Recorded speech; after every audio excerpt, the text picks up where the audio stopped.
Hello, my lovelies, and welcome back to Sandrine Tarot. If you're new here, hi, hello, welcome. I've already covered the Wisdom of the Oracle before, but I did have a request from one of my viewers to go back through this deck as kind of a deep dive to show commentary for this Colette Baron-Reid deck, as well as maybe even utilize it a bit. Believe it or not, this deck is no longer in order. I used it about 5 days ago during an event. Used it quite heavily, in fact. I accused my ancestors of playing favorites with the deck and one other deck as well. So please be aware that this is definitely out of order. But we'll go through each and every single card here, and bear with me for my nonsensical commentary, but somebody asked for it.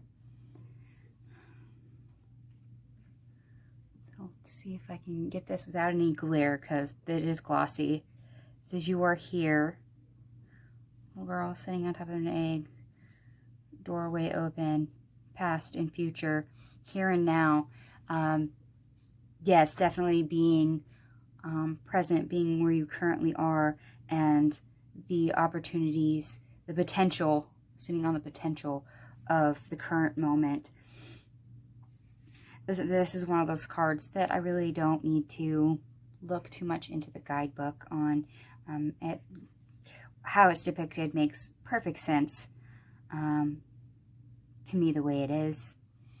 And for those of you that don't have this deck, there are oracle messages, there's abundance messages, relationship messages, and a protection message for when it comes in the reverse. So there's quite a bit of detail in the guidebook for those of you that want to avail yourself of it rather than having to read it intuitively.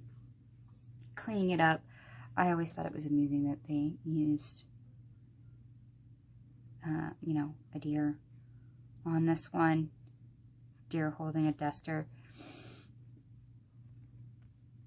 which I assume is, animal reference.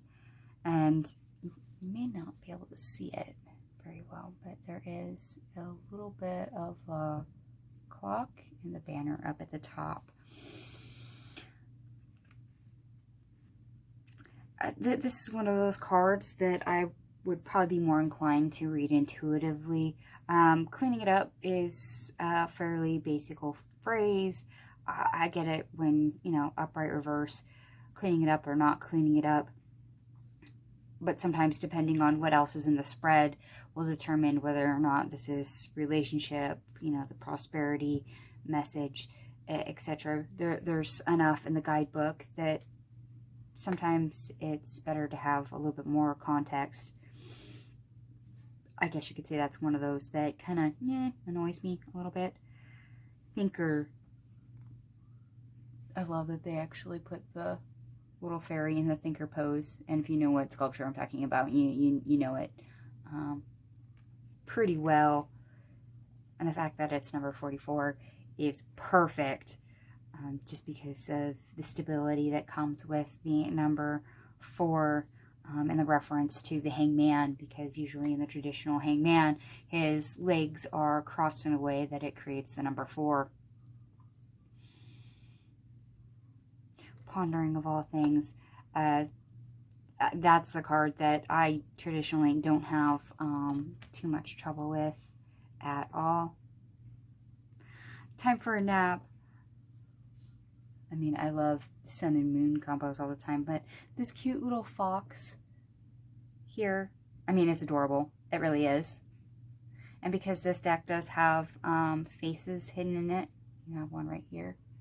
Hopefully you can see that if my camera will focus enough on it. So it's looking right down at the sleepy fox. There's a wide variety of colors in this deck, and there is some diversity as well. Hence our next card, the Fates. This is one of my favorite ones. I love the use of the stars on this particular card. It just looks wholesome. I'm not sure I could come up with a better word for that. It just looks wholesome. blessed. Okay, the first time I saw this card, which was before I had the actual deck itself, it was just watching other users use this deck. I thought it was weird that the fairy was sitting inside of a snail shell as a way of, I don't know, being protected and carrying home and everything with it. It looked weird at first. Now it doesn't bug me so much, just because I have other Colette Baron-Reid decks and I've kind of gotten used to the shell representation, meaning protection. But for those that are, you know, don't have one of her decks before, or, you know, some symbolism that carries over, that might be a little weird, that instead of being on a ship or a cloud or, you know, some type of conveyance, it's somebody that literally has no body because it's crammed into a shell, might be a little disconcerting.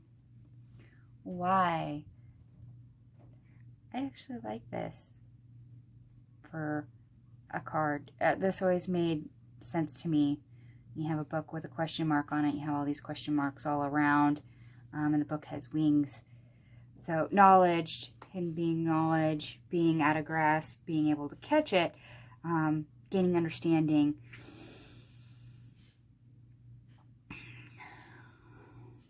All right, and go the distance. I always appreciated the use of the cheetah here, just because, you know, one of the fastest land animals.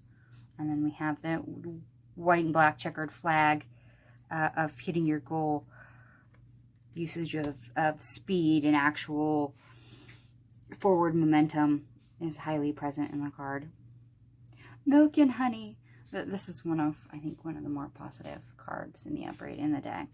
And that's really nice to have, because it's blessings and abundance and knowing your worth.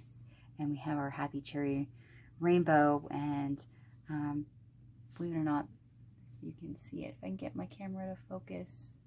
That is an elephant, and that bowl of milk and honey. So wisdom, of gratitude, and knowing what you have. I like some of the symbolism in this deck just because it makes perfect sense. Deep knowing. We have moon, planets, stars, and an owl for wisdom. The alignment, of course. There's no real third eye chakra reference that you can really truly see in here, which is kind of, I guess you'd say, more common now. But I would say this card does get the meaning very well. Serendipity. This reminds me so much of spring. And because even though it says serendipity, I always think spontaneity and luck. When it comes to this card, every time it comes up, I think spontaneity. And then I see our 4-leaf clover up here, and I think luck. Just because finding one, being in a field, laying down in clovers, and then trying to find one does take a bit of luck. And for those of you, you know, in a place where we have St. Patty's Day, so for most of us here in places like the U.S., we'll get the St. Patty's vibe from this card. Poised. I always thought this was kind of a graceful card.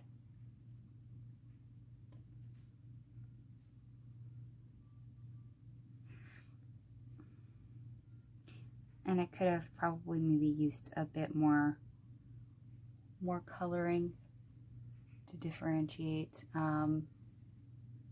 the figure versus the background, but that's just me being nitpicky on it. I get it. And I also get the, you know, the ballet reference for being poised, because that takes quite a lot to balance like that. And speaking of balance, come to the edge. This always reminds me of the Fool card. And the Fool, you know, nearly leaping off the edge of a cliff.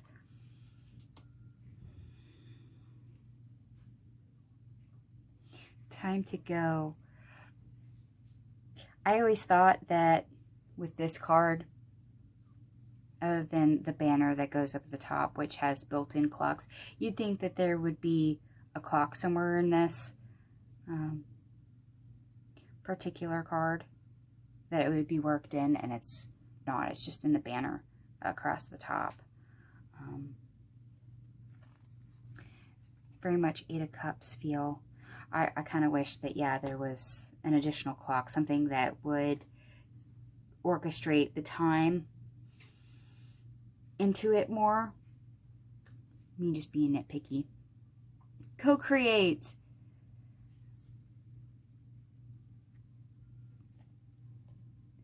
I actually think this is one of the smart designs in here, because we have egg, so ideas, potential, something we've been incubating on, and then we have wisdom on a line here, so wanting to move forward, to create, to streamline, takes knowledge, takes wisdom, takes thought. And then we have our cheetah here, our movement representation of needing to get started. I like how these are all playing together. Yes, it takes doing, it takes planning, it takes knowledge, but it also takes an idea, something worthy of managing. Plus the owl, of course, is tied to the High Priestess, which, you know, divine intervention and exploration. Third eye chakra, I suppose you could also say co-creation with others, but also the universe. Mending.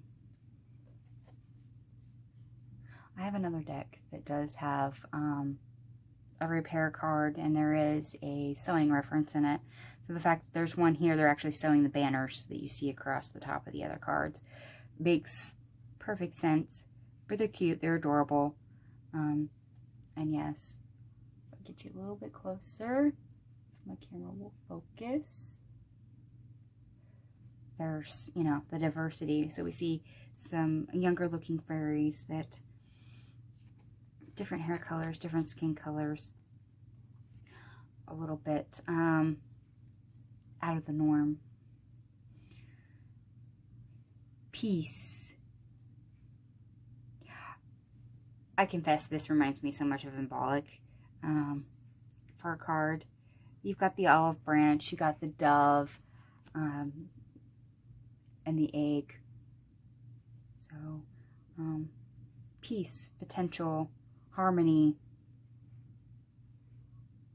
and yes, a new beginning. To me, I can't help it. I have an Embolic reference with this card. And I would have to double check the guidebook. I'm not sure that there's an Embolic reference in the guidebook. I don't think there is. Chop wood. This is one of the cards that I saw from the deck watching other people read with this deck that kind of always made me go, what? It says chop wood, but instead of an axe and wood actually being chopped, it's a broom with a mop bucket. I understand needing to destroy things, break things up, and clear things out. And I guess for Wicca, that would be, you know, using a broom to clear energy. That part makes sense to me, but chop wood, I don't know. I have an issue with the keyword, apparently, and the symbology in that card. And it's one of the more cards that lead towards the difficult side. When I read, granted, you know, reading intuitively, it's just fine. And you can always read passages out of the guidebook as needed. I mean, sometimes my ancestors call for me to read the passage directly. Sometimes they don't. And then there's readers who will always use the direct passage out of the book to make sure that they don't read it incorrectly for you. Another good fun card. An open chest of gold with, you know, starfish on a sea turtle's back. Treasure Island. The island is literally a sea turtle. I actually enjoy this reference, but then again, I'm a water sign, so I'm particularly biased on that. Take that as you will, for those that don't know me. Chaos and conflict. Is it a giraffe? Is it a zebra? So, I always think mistaken identity with this card, just because of how they got a zebra with the overlying giraffe print. And yeah, it's kind of all over the place. It's messy, intentionally messy. I'm not sure about the animal references with the giraffe and the zebra mixed. I don't think there's any particular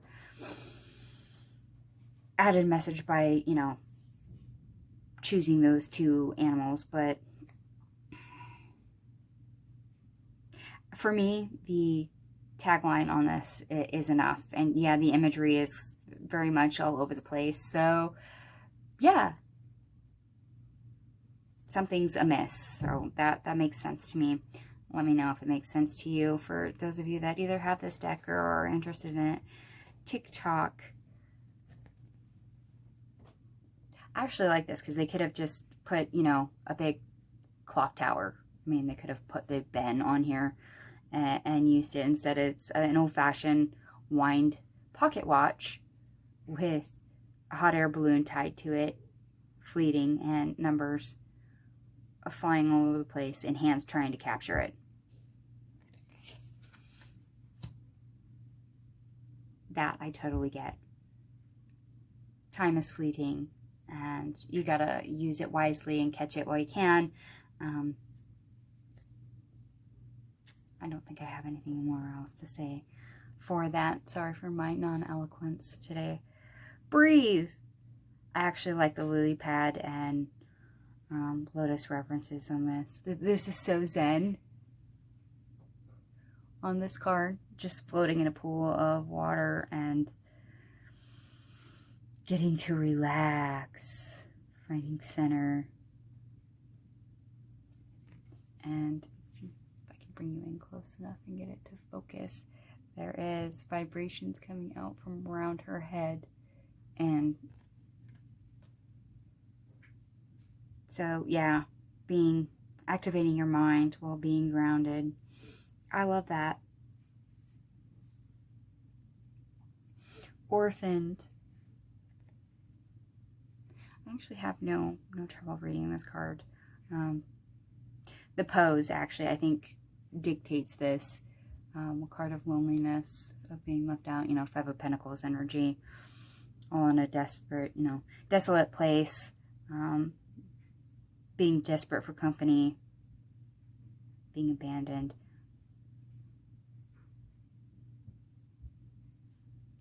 I actually had this card come up recently in one of the readings I did last week. And just as a side note, it was for a middle schooler who had never had a tarot reading but was extremely curious. So I gave him a reading for the next school year, and this card came up. That was interesting. Anyway, moving on. Higher power. And for those of you that know me, been on my channel for a while, realize that pastel is not my thing. It's not my aesthetic.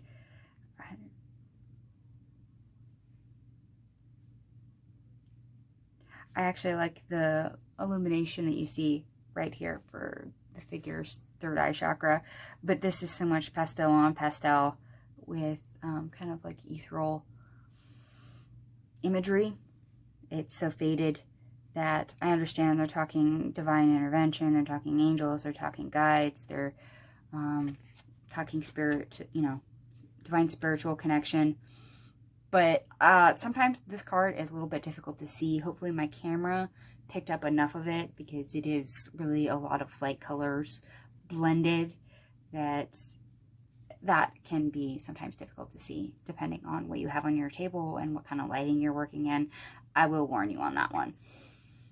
Yin. Okay, feminine energy. And of course, it's a big old basin. We have the pink for femininity, love, romance, water present, so spirituality, dreams, love. Flower petals for fertility. I like that this deck does have a yin and a yang. So this is feminine energy, yang is masculine. Just because, you know, having a divine feminine, divine masculine makes kind of things to be balanced. And I actually don't mind this representation, even though I'm not the greatest fan of pink.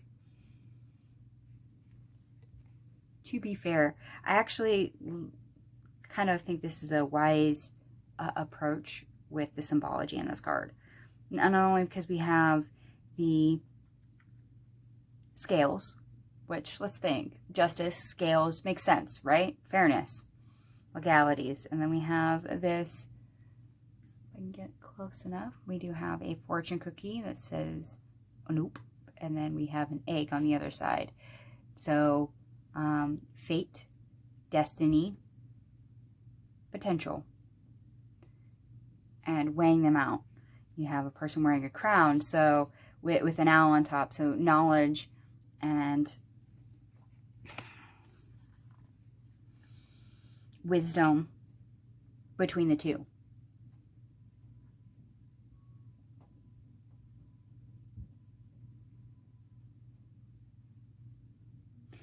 Sometimes it pays to pay attention to the symbology. I mean, they could have just left it at scales for that particular card, and it would have been enough. They could have even made an Anubis reference, weighing, you know, a feather against a heart. Or even they could have used scales and put a sword in one, a pen in the other, and left it at that. But this is a different approach, and I quite like it. New life. This is another one that reminds me of spring. And I do appreciate the fact that she's breaking out of a shell here and stretching. Coming out of the cocoon and awakening. That's more of this embolic energy. But I also get awakening with it too. And if any of us have ever woken up in the morning, that's kind of one of the stretch poses that you do. And it feels awesome. Loyal heart. I'm sorry, I think the owls are cute. We have matching keys up here. You have hearts built into the owls design right there. So keys to unlocking their heart. The egg, so the potential for their relationship with another heart, and crowns with hearts on them, and wanting to stare at each other, even if they're not facing each other. They've spun their heads around, because, well, owls can do that. Plus, it kind of almost makes a heart shape with their bodies. I like this. I think it's adorable. Some decks use seahorses. Some use penguins. Some use... some of the other ones I've seen. I've seen dragons and a whole bunch of others, but I like owls, particular for that card, not only because of how they bond, how they mate, but there's wisdom in that. So wisdom and loyalty. I kind of like the reference. Agree or disagree? No place like home.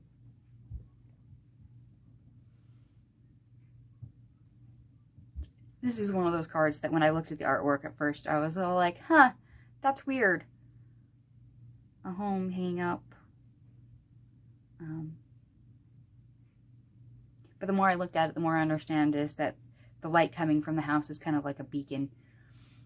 We all want to have a place that we come back to. We all have a pull, and sometimes that's towards a person, sometimes that's toward a place, sometimes that's pulled, pull towards a particular land. But the kid in me still repeats, there's no place like home, there's no place like home, there's no place like home, for the Wizard of Oz reference. Every time this card comes up, I see Dorothy and hear clicking heels with the repeated phrase. So, yeah, nostalgia. Okay. Observer. I like the stargazing reference in this card. It's interesting that they chose a fox for this card, but I deal with it. There's a lot of sun, moon, stars, eggs, and yes, owls in this particular deck. But I do, for Observer, like the fact that we get the stargazing reference. I mean, for an Observer, they could have picked just one person using a spyglass on another, and kind of made it almost like a weird creepo vibe. But no, instead we're paying attention to the moon, our intuition, our guidance, divinity, astrology, zodiac, things that have cycles and repeat. And I like that tie. It explains it better without having to rely on the guidebook. The change in the wind. This was always one of those that I was all like, why a zebra? I get that we've got kind of the gazebo tower with the wind vane and the wind. They could have just picked a wind vane on the tower with somebody looking out the window. They didn't have to make it mobile on the zebra. For a change in the wind, they could have literally just left the wind vane. So this is one of those cards that sometimes when it comes up and I forget about the artwork, it can make me pause for a second until I remember, oh yeah, they strapped it on a zebra, because it's really weird. But for the most part, this does not bug me. And as I mentioned to one of the previous cards, the No Place Like Home, they could have just, put a tower with a wind vane and like a tornado in the background or something like that. Dorothy being taken away by a tornado, and yes, the wind changing direction because she goes somewhere else. That could have literally been the reference for this card, and it wasn't. I guess in my mind, the zebra really throws me off. Unlike this next card, which is Between Worlds, we have a color version and a black and white version, and this lovely flamingo is half on one side, half on the other. So it's kind of like the Temperance card of 1 foot on land, 1 foot in water. This makes total sense to me, leaving something not so great into something better, but being stuck in between. In other words, things are not quite done yet. Things are not quite there. That imagery I totally get. And I have a friend who really loves this card out of this deck. Regeneration. So you see this ground that's cracked open. It looks like lava. Lava tube showing. And then this really brave tree trying to grow up out of the destruction and trying to grow leaves. In other words, after destruction, there's always new life. There's always something that takes its place. There's always something that's better. I often get the word renewal with this particular card because it does apply. And for other artwork, they could have literally picked a forest fire and showed seedlings growing up through the ash. There's so many different ways to approach this card, but the artwork works. You get it. Fork in the road.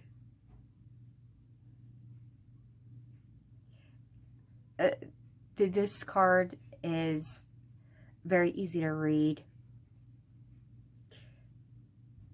I mean, it took me a second to realize that our signpost here is literally a fork. If you look at the tines up here, the monkey's hanging off of it. It's literally a fork.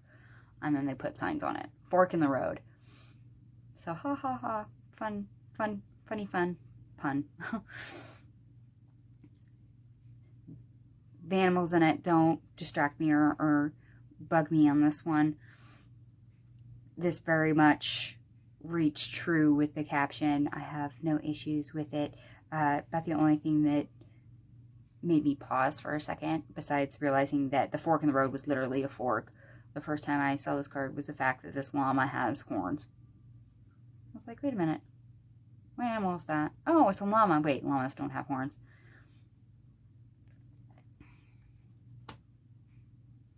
And this is one of the more, I guess you could say, colorful cards that isn't overly bright, but it's not pastel or same color background, so it's easier to see in a spread. Flexible. I appreciate the contortionist, gymnast aspect to this. You have potential and being adaptable, being flexible as you grow things, and you literally see plants growing out of the hair and the back of this person that's doing acrobatics.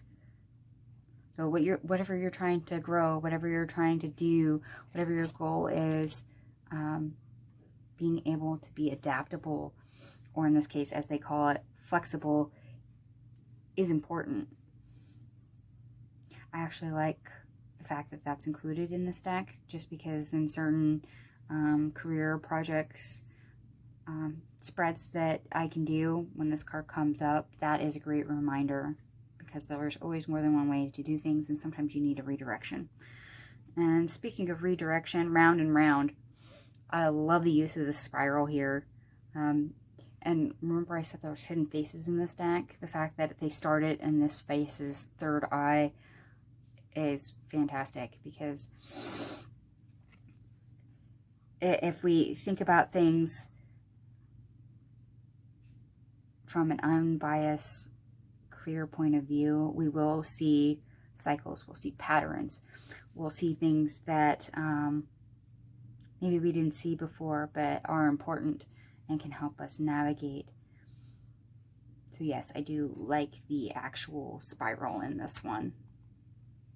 And one of my favorite cards out of this entire deck, not for you, rejection is protection, but you see a hand holding a chessboard with all these pieces. And a fortune cookie. I love these, the fortune cookies, because that's fate, destiny. And there's this little fortune sticking out of this fortune cookie right here. And it says, nope. And I'm sorry, half the time I chuckle every time I see that. And the creator, Colette Baron-Reid, she wanted a fortune cookie with the word nope sticking out of it. If you've never seen any of her commentary on this deck or seen her read with this deck when it comes up, that was very specific. That was something she asked for, and I get a kick out of it every time. Never-ending story. Not to be confused with, what is it, the 1980s films 1 and 2, The Never-Ending Story. We do have an hourglass that is always full. We have mirror fairy that seems to be pretty fed up. Hopefully you can see that without a glare. And we do have a discus in the center shaped like a heart. This is yes, no, and love. And it also says me, so you can spin it around. It's kind of like those things we used to do as kids. Pick a flower and you pick every single petal off. He loves me not. He loves me not. Things like that. And we do that till, you know, we got enough of the right answer to satisfy us. And it was a never-ending process, because no matter what we did, we didn't know the answer anyway. And it was just something we did to kind of soothe ourselves until something concluded. Or at least that's what that particular card reminds me of. And I can't help it. It's because of what they put in the hourglass. And if somebody else sees that, please let me know. Truth be told, this is one of those cards that I had to take a deeper look at to really understand the symbology. You have a mask, and then an owl with an open window where their heart space is. So knowledge, wisdom, so the mind, and being open-hearted, honest. But the mask, everybody hides behind a mask. We all have one. We have one with family. We have one sometimes with lovers. We have one with the public, definitely. And it took me a minute to remember the phrase, eyes are the window to the soul. Because we do have a window here, and it's over the heart space, keeping your heart open, being honest, wearing your heart on your sleeve type. But we also have the mask, and you see no eyes in it. So, yeah, between the window and the no eyes in the mask, that phrase, eyes are the windows to the soul, eventually came to me.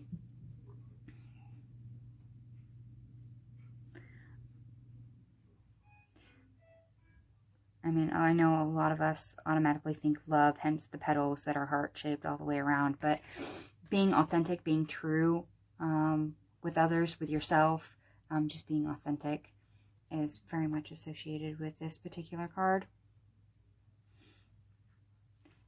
And the community card, I'm sorry, it's just adorable. You see all these birds and a shack that is made out of plants, says hotel over it.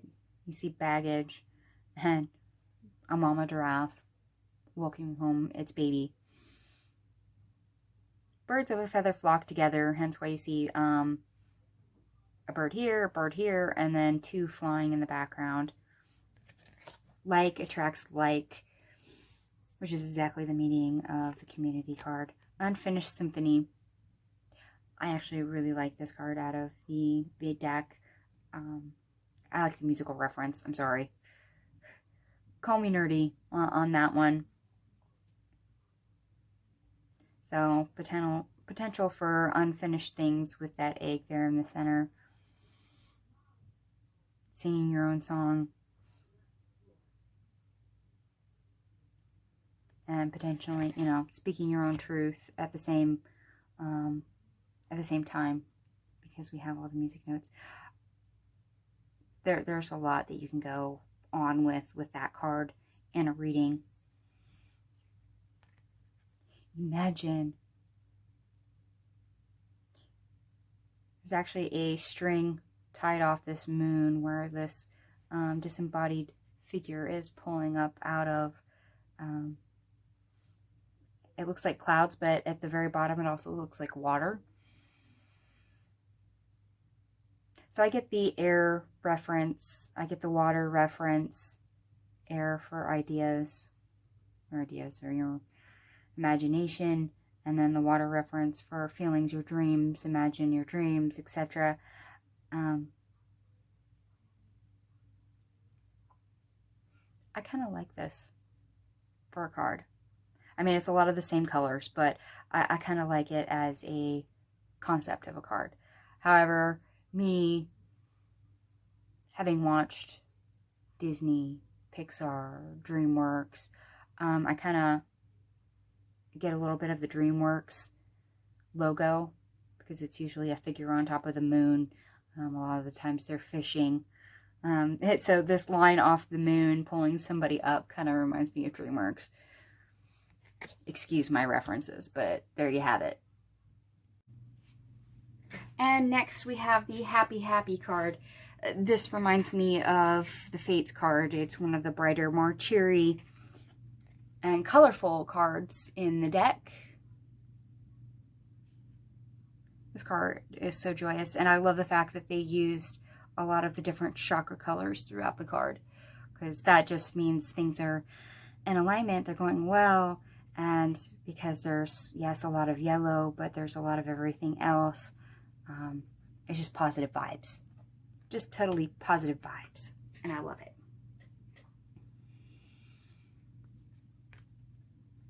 Okay, and another favorite card out of the deck. Penguins! They're cute, they're adorable, they mate for life, and you've got the male penguin holding the key to the female penguin's heart. So, soulmates, yes. Love, romance, they're adorable.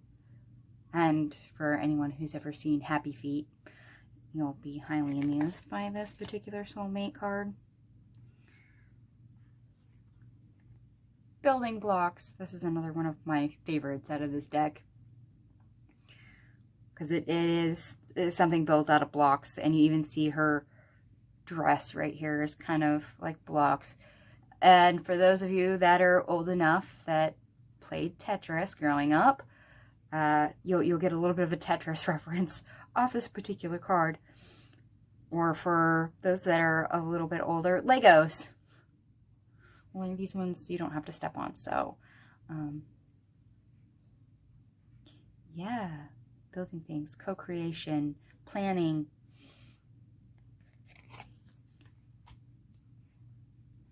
This is one of those stepstone cards that I actually enjoy out of this deck. A leg up. This is just so cute. It's a mama and a baby polar bear. And yes, there's something to be said for a particular Coca-Cola ad series that featured polar bears during Christmas time that might get stuck in your head, but just the baby polar bear or the baby cub trying to climb mama is adorable. The caption enough, a leg up, is enough of a reference to understand the card. I just like the background on it. It's adorable. I appreciate the use of an Arctic animal on that particular card, just because you don't always see a lot of polar bears being used in oracles, and because this deck is, what, from like 2012, 2015, so it's quite old. It's nice to see that some of that imagery was being used already in a deck. Okay, we had the Divine Feminine, now the Divine Masculine, Yang. I love that this is the light fire energy. It kind of resembles the sun, but it's basically a fireball. You still got to get the cup reference with the hands, but holding on to your motivation, your energy, your drive, your passion, yes, I get this. This totally works for me for a Divine Masculine card. Not sure about all of you. By the book. Okay, this is one of those that I could be really nitpicky about for the imagery because there is no by the book. Literally, there's no book in this photo. This could have been a library. My inner nerd, my inner reader says, where's the book? But I understand that elephants mean wisdom, and to do things in order, to have organization. I get this as an elephant train, literally an elephant train, even though that's a train and not a book. You can agree or disagree on that one. I get the symbology, but yeah, I'm just nerdy enough of a book reader that that I have, you know, the wanting of a different approach, even though I understand the card from the imagery that's there. And exchanging gifts, and a lot of pink. A lot of pink. Like I said, I am not the hugest fan of pastels, but exchanging gifts, you got a cat, who are often witches' familiars, mystery, etc. Giving a flower petal, love, you know, fertility, to a fairy who's trying to give a star back to the cat. So there is an exchange here.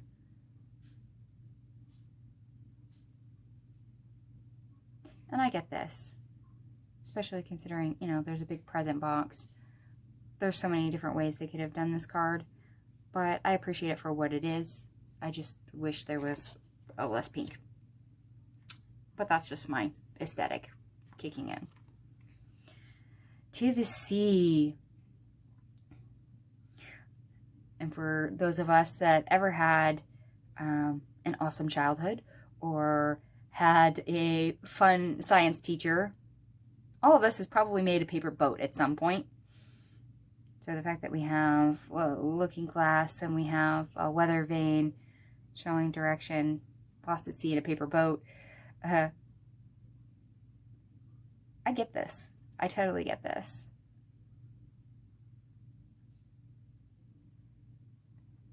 Not only for positive meaning, but the reversal as well, the protection message. I totally get that. But there's a little bit of nostalgia with the paper boat in that card for me, because I was one of those kids that, yeah, we made paper boats as kids, but we also had a science teacher at one point that was trying to get us to use one piece of paper to build a paper boat that would go across this big tub filled with water and not sink. So the boat that lasts the longest, you know, the kid got a reward. So this reminds me of other things as well. Oh, that glitters. This is one of the brightest cards, I think,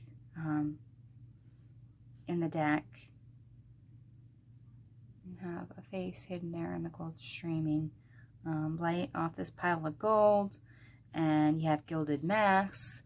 So you might be blind, or some things might be hidden. Just because it looks bright, shiny, and new doesn't mean that that's what that is. And I appreciate the mask usage on this particular card. That sometimes it looks bright, shiny, and new on the outside, but when you look underneath it and you pull the mask off of it, it's not the same. And lastly, one of my other favorite cards in this deck, Message in a Bottle. And for those of you that hopefully can see that, if my camera will focus, there's actually an old-fashioned antique telephone in that bottle. So as much as it's usually a scroll written letter in a bottle, and instead it's a phone in the bottle. I've actually never done that. I've never actually written something, put it in a bottle, and threw it in the ocean. But I know there's people that do that, kind of a slow chainmail of, hey, if you find this, here, you can add to the bottle or notify such and such that this is where it ended up. There's so many songs and everything that's messaged, this saying, message in a bottle. I could probably sit here and list them for a while, but I won't. I just appreciate the aesthetic, since this was one of the things that was chosen for this deck was message in a bottle. And I think it's smart that they used an antique telephone to, you know, add in the, hey, messages can come from new current technology rather than, you know, the old-fashioned writing. There's different messages, different ways of getting messaged. Just because we say bottle doesn't literally mean bottle. Alright, and at this point, I'm going to go ahead and bump us back out. So excuse my zooming.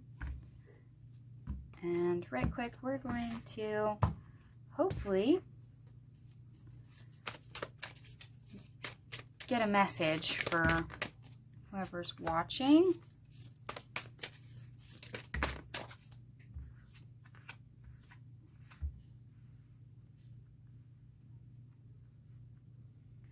Aww. Aww. Sorry, but that's kind of adorable. We have Community, the Fates, and Blessed. Okay, so we're valuing friendships and connections, the things that we do have in our life. And Soul Tribe is the first thing that really popped into my head. Because these are people that are fated to come into our lives, to bless our lives, to stay in our lives, and we should appreciate and value them for who and what they are, because they are something that definitely adds value, and they're like-minded people. that serve us really well in our lifetime, and we do the same for them, because that's the whole point of a soul tribe. And I wouldn't be surprised if a few of you out there won't receive a new soul tribe member after watching this video whenever you find it. Also, reminder there to value the members you have of your current soul tribe, because it's an exchange and a blessing for all of you, and you guys help add value. There is purpose in your connection. It's because you always boost each other up, you help each other grow, and it's almost kind of like a, I want to say symbiotic relationship, but that's not entirely accurate.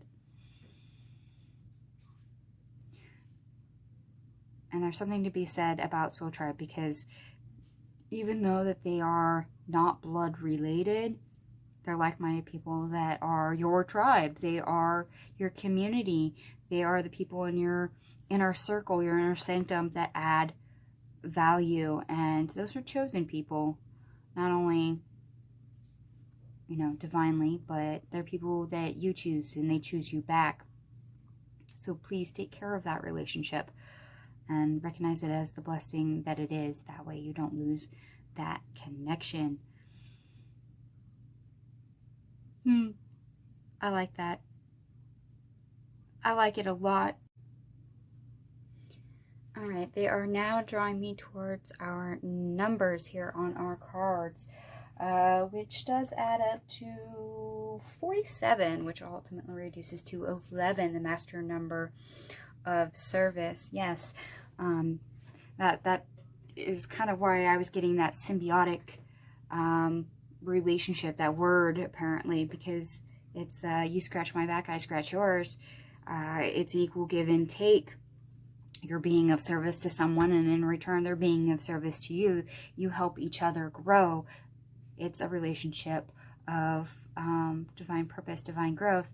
It does have value, so nurture it, grow it, recognize it for what it is, and show gratitude. Realize that you are blessed with that relationship. All right, and I hope you guys enjoyed this reading portion of using this particular deck. And this was a request from one of my viewers. And if you guys would like a deeper dive with commentary like this on for one of the other decks that I have, either already filmed or one that's in my collection, please go ahead and request it. You can do so on the video of a quick flip through if it's already up. You can put it in my community tab. You can avail yourself of the email that I have attached in my about section and email it to me if you are not inclined to publicly announce that. Please feel free to do so. And thank you so much for watching, and I'll see you guys later. Bye.